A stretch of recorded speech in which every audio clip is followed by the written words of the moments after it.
We are back with, I believe, episode 4 as Todd attempts to squeeze into the table. Right There we go. Yeah. Hey, big guy. Hey, what's up, man? It's nice to see you guys. It's been probably a week since I've seen you. I feel like, yeah, it has, because you were, where did you go? You were on the road somewhere, right? That's right. I was in Cleveland. Ooh. And I didn't go there for comedy, but I still did a bar. I did a bar show. And it was basically like an booked open mic thing. Mm-hmm. And but my family really wanted to see my stand-up. So I was like, look, you're going to get it, but it's going to be no guitar stand-up. And so I told a bunch of jokes about women to about 15 of my aunties. Yeah? How'd they react to that? I brought all the black people to this little fucking gentrified neighborhood in Cleveland. It went over fine. They moaned at most of my jokes, like, oh, no. Now, let me ask you a quick question about that, because, like, obviously, when you tell a joke, you want to get laughs. Obviously, you want to get laughs. But I love a good, oh, I love that reaction. Me too. Way more than like applause. Like, oh, very good point. Very good point. Yeah. And the reason why I bring that up is I want to get back to hear more about that. But I did the roast of McFoley last week. And which was fucking hilarious. Your set, this dude's set crushed, man. If you get a chance, go on Todd's YouTube, Instagram, TikTok. Check out the set that he posted. It is fucking killer, man. Thanks, brother. Yes, I was so proud of my boy. I was like, get them motherfuckers, man. Get them. Thanks for coming out, too. That was cool. You were there. Gabe Lopez was there. Maddie, I don't want to say his last name, but from Gray, we'll say that, was there. I had a bunch of old friends from wrestling. But when I did post it, so many comments are like, oh, that audience doesn't understand roast. They're all and they're so sensitive. I'm like, no, that's the reaction you want from a roast. Yeah, it is. You want people to be like, ooh. That's the beauty of it. Yeah. I'm sorry. So it's a lot like watching wrestling.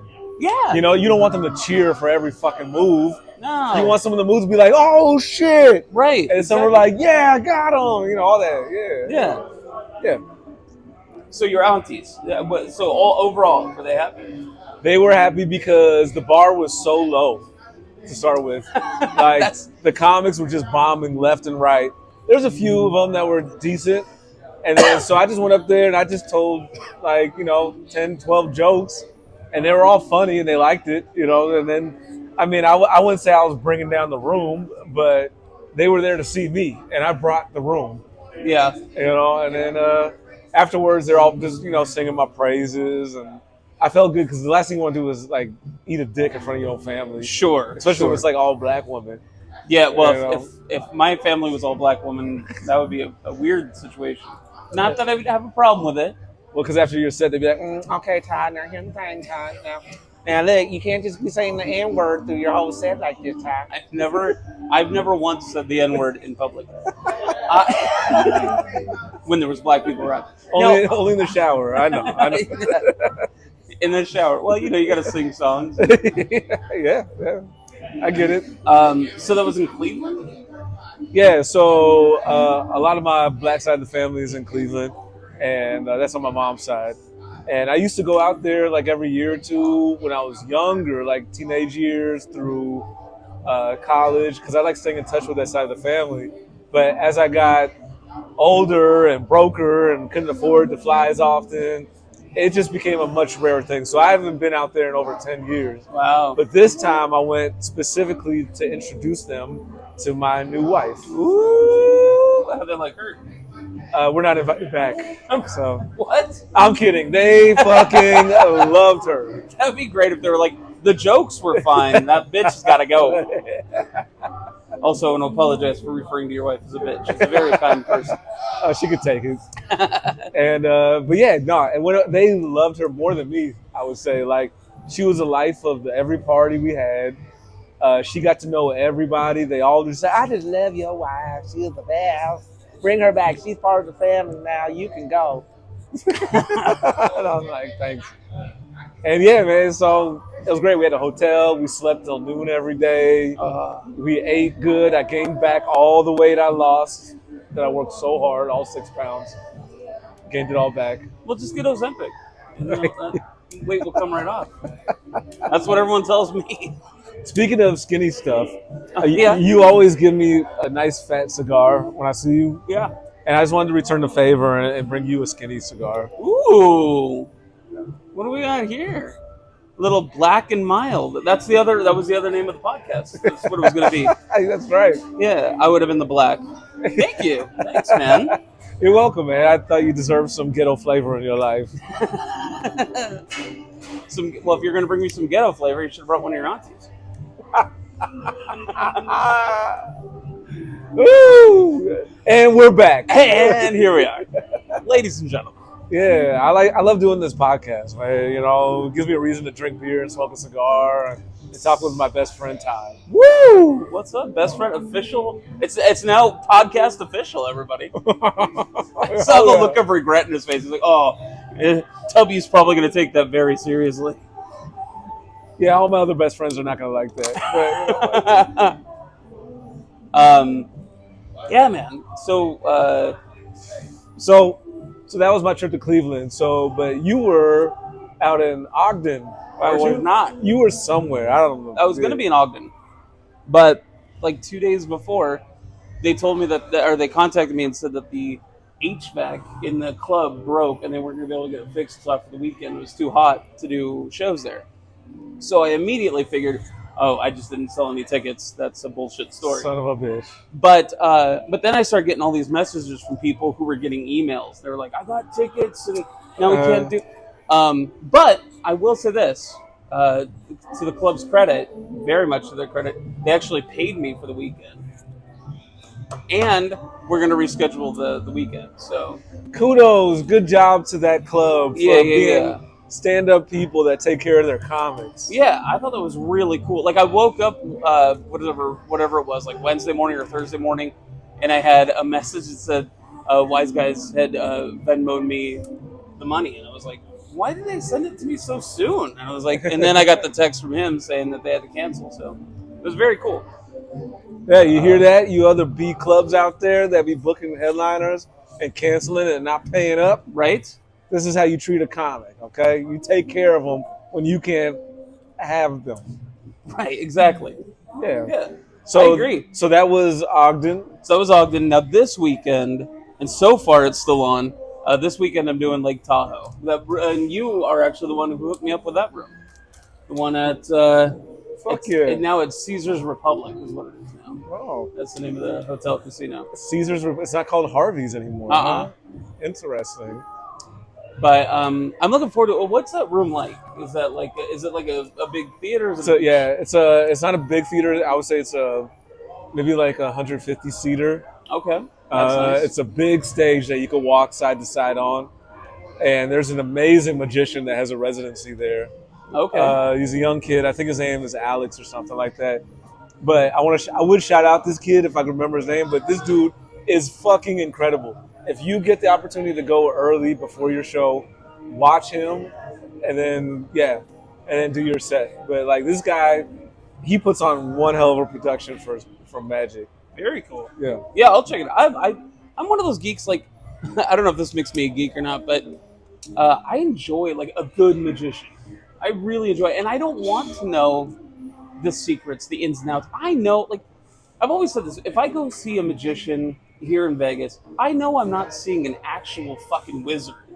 You know what I mean? Like, I know it's not really magic, but you don't have to tell me how the tricks are done. Like, I'm like, wait a minute, the thing was there and now it's there. And like, I lose my mind. I'm like do you run away from the tricks? Because that's kind of a thing that. No, I love it when they blast me in the face with confetti.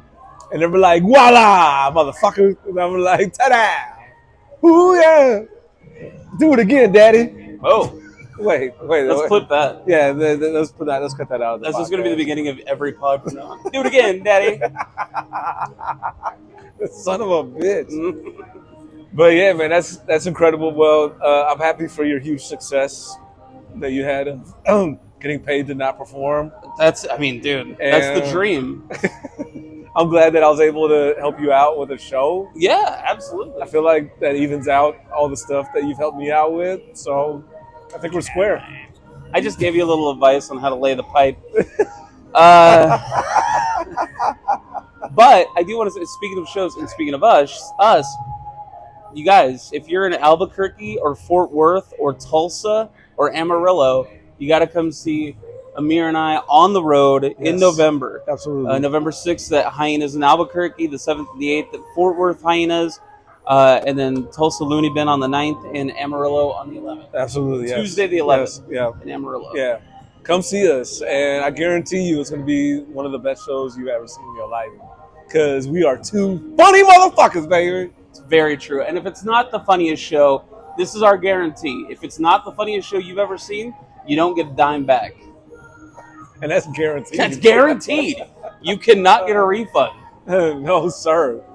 Well, now that we got that out of the way. No, we got that out of the way.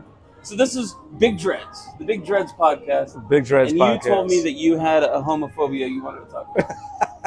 Okay, I didn't say the words homophobia, but thanks. But I do have an issue concerning homophobia because when I was younger, I applied to be a police officer.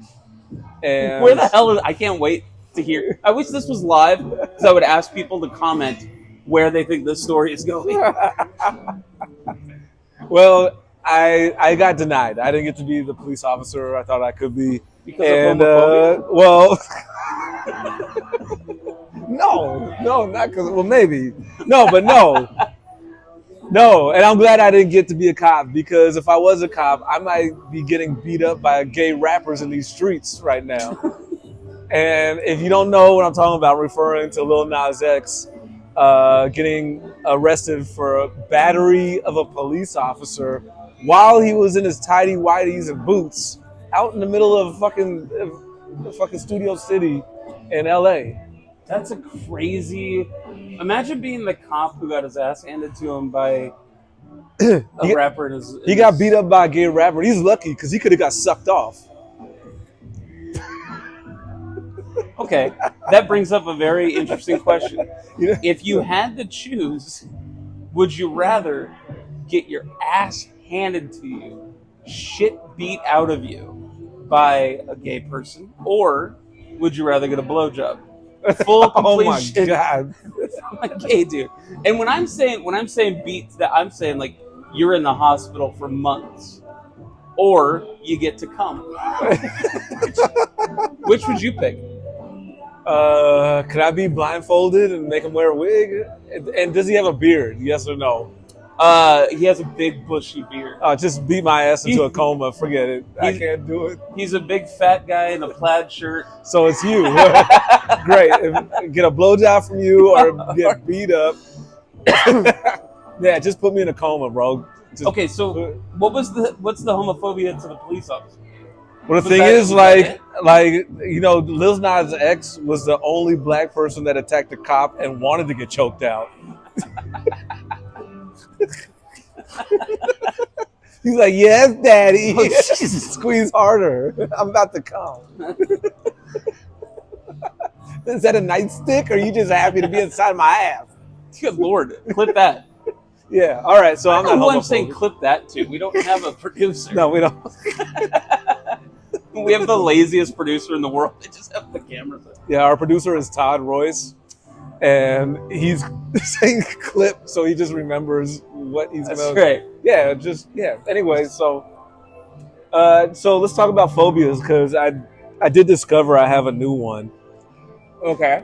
I was cooking on the stove like a good housewife does, and my cat Lenny Kravitz,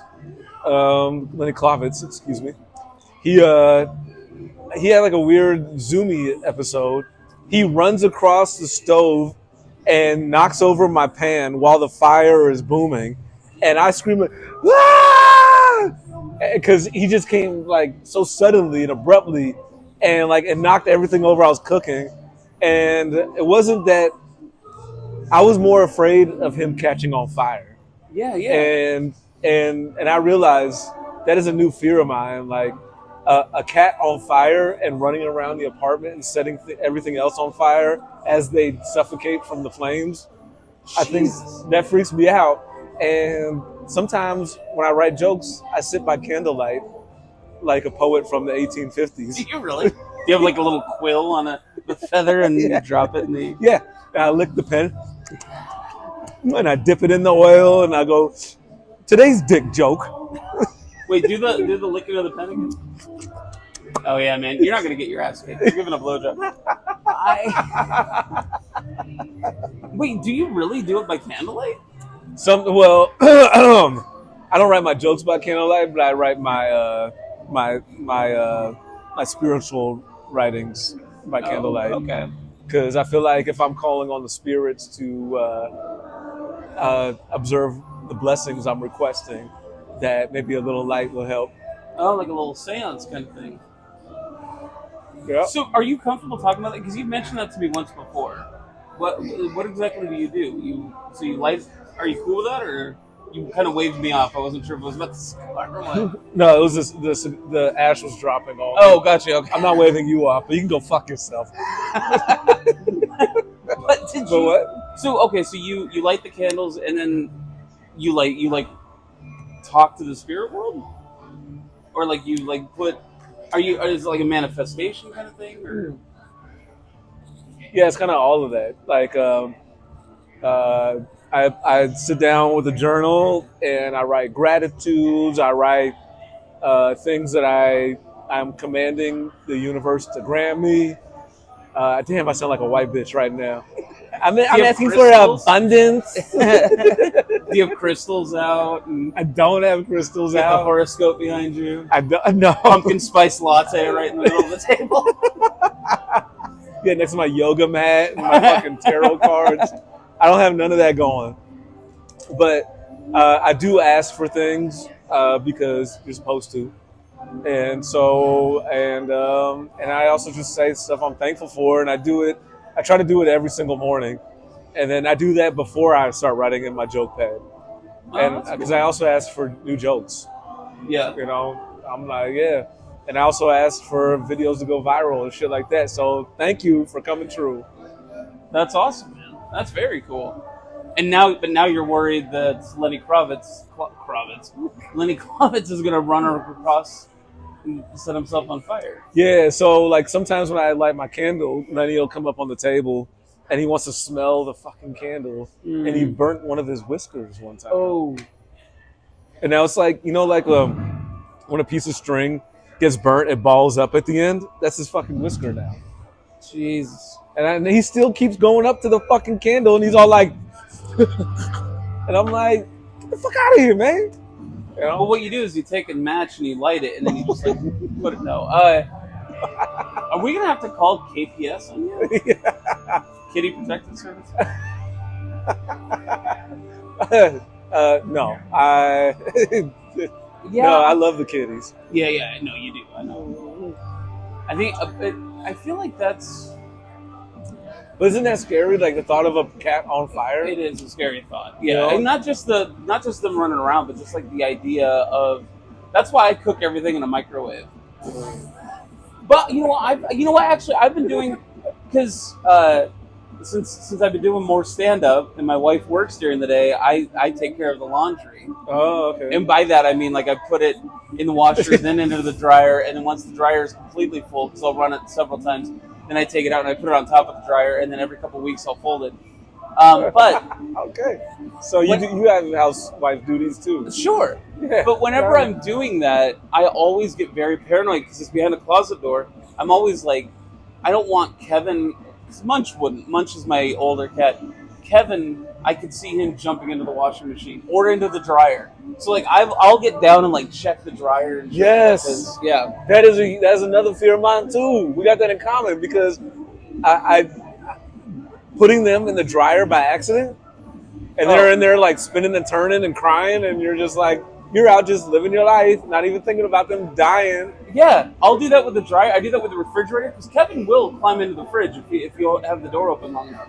He takes after his dad. But so I'll shut the refrigerator door and then like do a full 360 spin and open it up again and like look around just to make sure I'm not locking the cat in the fridge.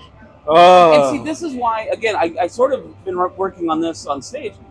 This is why I know that I wouldn't be a good dad, because I wouldn't give a shit if it was a human kid. I'd be like, your dumbass got in the Yeah. You're like, he gonna learn. Yeah. He gonna learn. He'll learn. Yeah, He'll be a little cold for a while, but he'll learn. We'll just throw him in the dryer then. Yeah, they'll build character. Yeah. Well, I think you'd make a great dad, and I can't wait to see how fucked up your future kids turn out.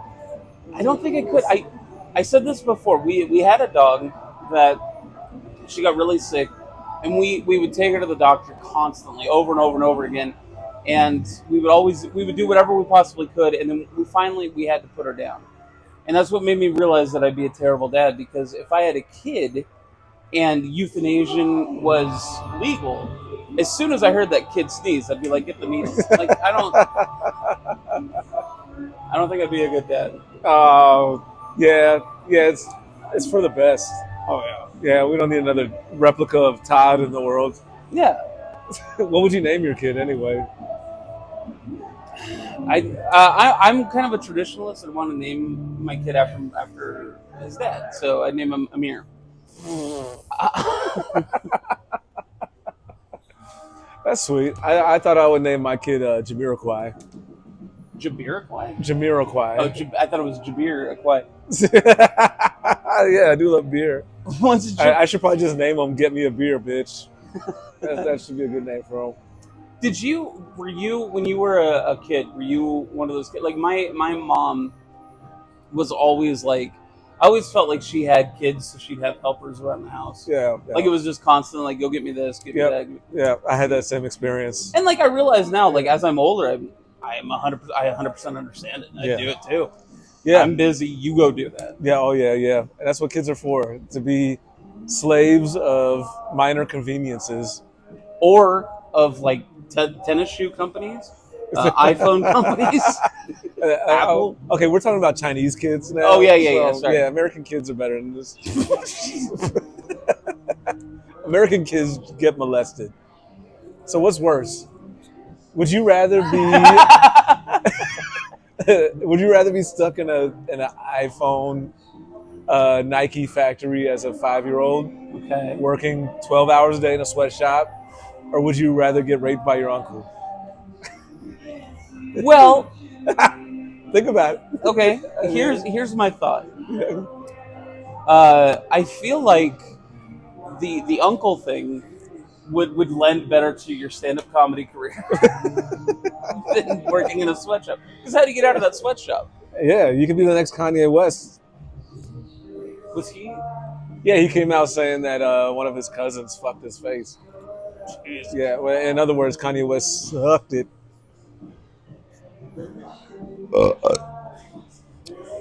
Well, on that, no, we still got some time. I know, and we also got time to sing a song about Kitty on Fire. Yeah. Yo, kitty's on fire. Yo, kitty's on fire. Now it's stuck in the dryer. And that kitty's on fire. Your kitty is frozen.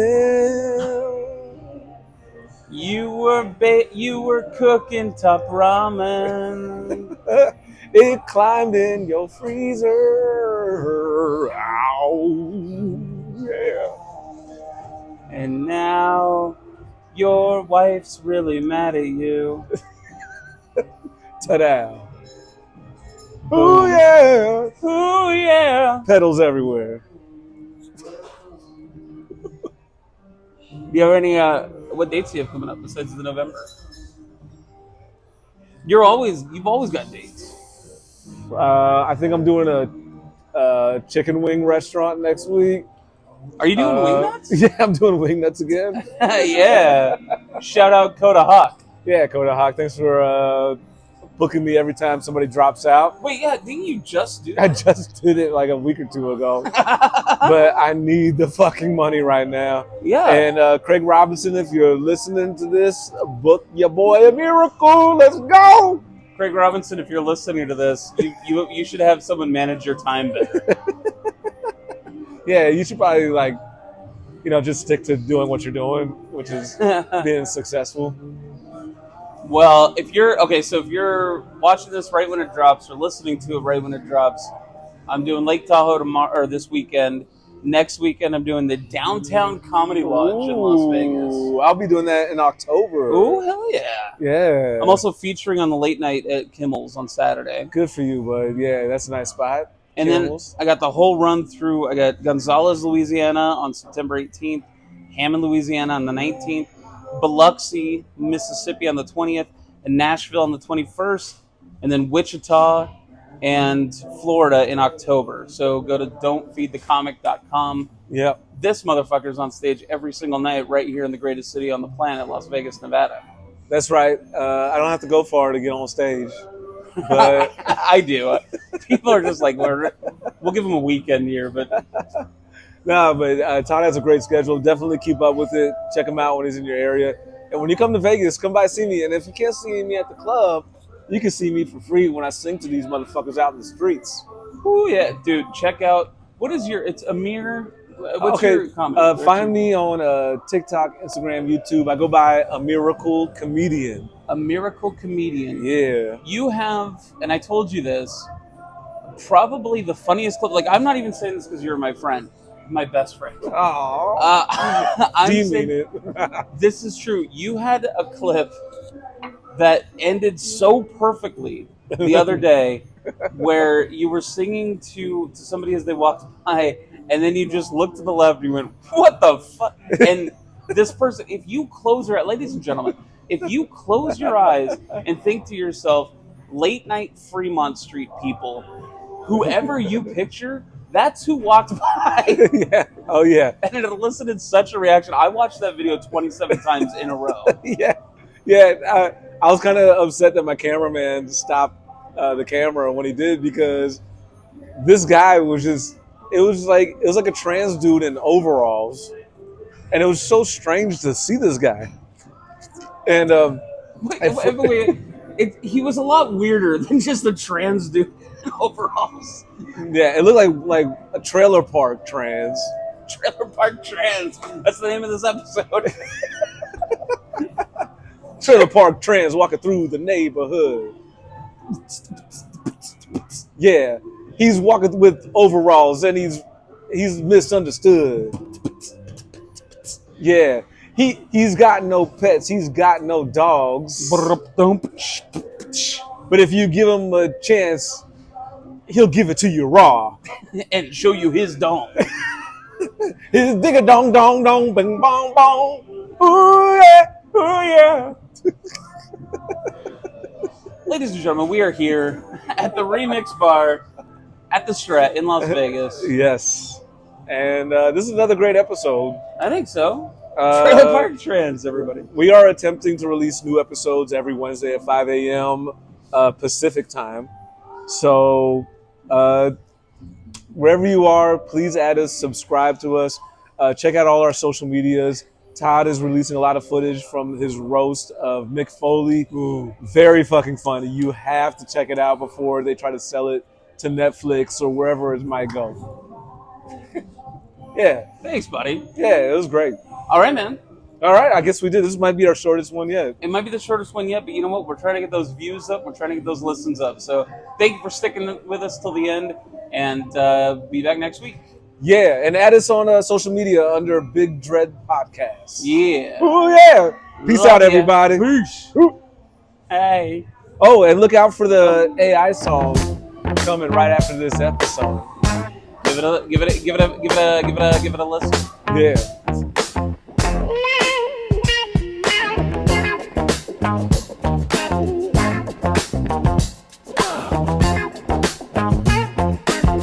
My baby cat, he's strutting. Ooh, yeah. He been doing his thing, but sometimes I fear. It grips me. It's a real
can't afford a babysitter, so we are out with our baby. What the? What the? What the? What the?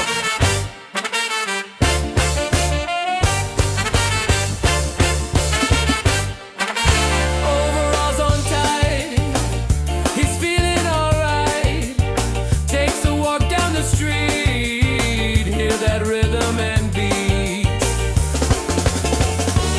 Freeman's calling, he ain't stalling. Trailer park trends, trailer park trends. He's got the neon in his eyes, underneath those desert skies. He's got the neon in his eyes, underneath those desert skies.